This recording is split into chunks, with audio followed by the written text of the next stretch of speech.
సరే, మూడోసారి ఏలియా సార్ ముందు ఎలీషా కోసం. మాకు అర్థమైంది ఆయన తప్పు చెప్పాడని. కంటిన్యూ చేయని.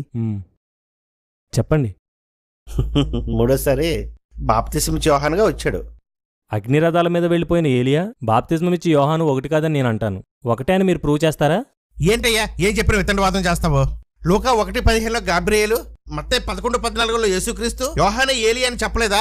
ఆవేశపడకండి సార్, వాటికి అర్థమేంటో నేను చెప్తాను. ముందు యోహాను 1:21కి అర్థం చెప్పండి. కాగా వారు, మరి నీవెవరు, నీవు ఏలియావా అని అడుగుగా అతడు కాననెను.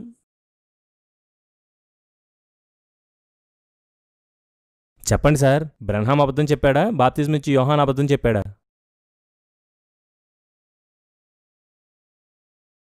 బాప్తిస్మమిచ్చి యోహాను అగ్నిరథాల మీద వెళ్ళిపోయిన ఏలియా కాదు, మలాకీలో చెప్పబడిన రాబోవు ఏలియా.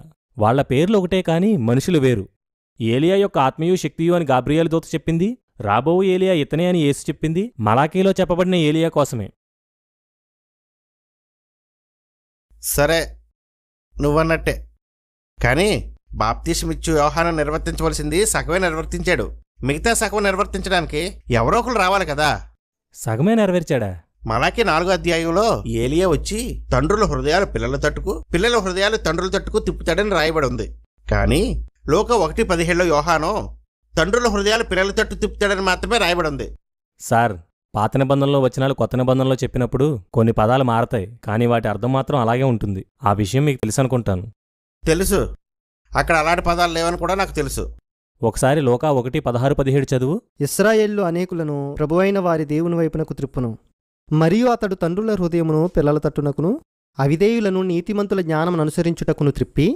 ఇక్కడ తండ్రులు అంటే ఆత్మలకు తండ్రి అయిన దేవుడు, విశ్వాసులకు తండ్రి అయిన అబ్రహాము, పిల్లలు ఇశ్రాయేలీలు.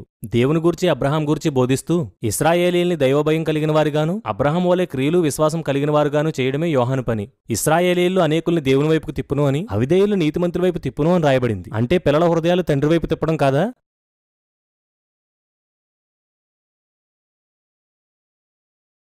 ఏలియా వచ్చి సమస్తాన్ని చక్కపెట్టను అని ప్రభువు చెప్తుంటే సగమే చేశాడని మీ ప్రవక్త చెప్తున్నాడు. ఎవరి మాట నమ్మమంటారు?